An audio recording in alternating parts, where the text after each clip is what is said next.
আসসালামু আলাইকুম সবাইকে, আশা করি সবাই বেশ ভালো আছেন। তো যে রাতে রিয়াল মাদ্রিদ পয়েন্ট হারাইলো সেই রাত পরেই বার্সেলোনা দুর্দান্ত একটা ম্যাচ জিতলো রিয়াল সোসিয়েদাদের এগেইনস্ট। এবং এই ম্যাচটা জিতে তারা কিন্তু টেবিলের টপে চলে গেল। এবং আমি বলি ভাই, game is over, season is over.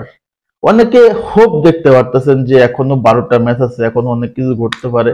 But আমার কাছে কোনোভাবে আসলে মনে হচ্ছে না যে এই সিজনে রিয়াল মাদ্রিদের পক্ষে কোনোভাবে লিগ টাইটেল জেতা সম্ভব।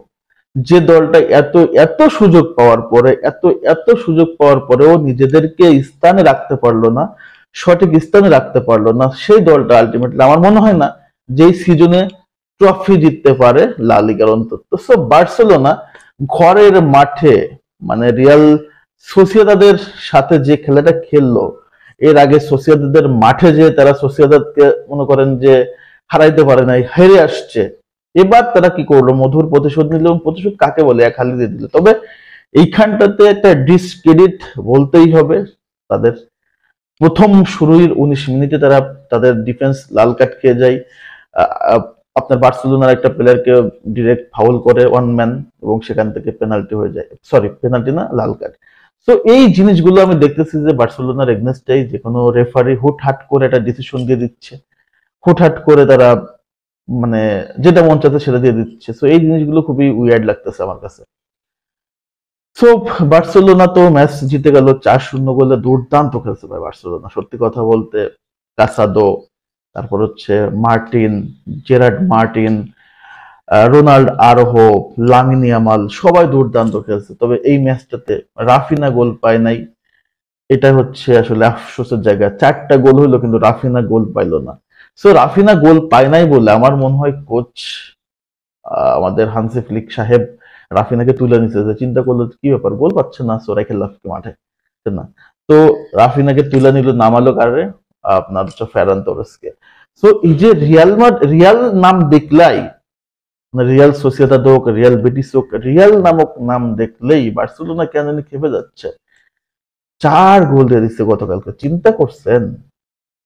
কি দুর্দান্ত ম্যাচ। এবং বার্সেলোনা যেভাবে লিডটাকে, আপনার লিগের এই যে টাইটেল রেসটাকে যেভাবে নিজেদের দখল করে ফেলছে, তাদের এখান থেকে সরানো কঠিন ব্যাপার, অসম্ভব ব্যাপার আমার কাছে মনে হচ্ছে এই মুহূর্তে।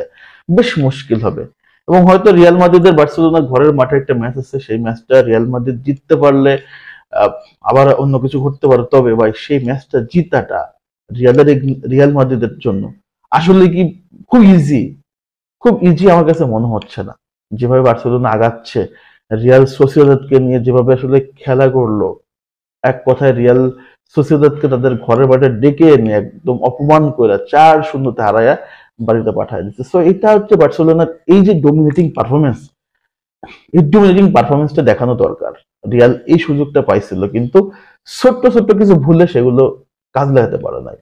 বার্সেলোনা যে সুযোগটা পাইছে রাত্রে, পরের রাত্রে বার্সেলোনা সুযোগটা কাজে লাগাই দিছে, এবং তারা এখন রিয়ালের চেয়ে 3 পয়েন্ট আগায় গেছে। তো obviously Barcelona is on fire and lead top, and Real Madrid মনে করেন যে কি বলবো, একদম সাইডে চলে গেল। রিয়াল মাদ্রিদের season race over, trophy race over, লা লিগা ইজ ওভার। তো লেটস সি কি হয়। তো কনগ্রাচুলেশন বার্সেলোনাকে দুর্দান্ত খেলার জন্য, রিয়াল সোসিয়েদাদকে 4-0 গোল হারানোর জন্য রিয়ালে দুর্দান্ত। এবং এই যে ডোমিনেটিং পারফরমেন্স, এই জিনিসটা আমি রিয়াল মাদ্রিদের কাছ থেকে চাই। 4টা-5টা গোল দিক, 1টা-2টা গোল দিতে যায় রিয়াল সোসিয়েদাদকেই। কুপা দেল রের ম্যাচে সেমিফাইনালে 1-0 গোলে দিচ্ছিল রিয়াল মাদ্রিদ, তাও ওই যে লুকা মডরিচের একটা গোল, সরি লুকা মডরিচ না, এনরিকের গোল। তো যাই হোক, কনগ্রাচুলেশন বার্সেলোনা।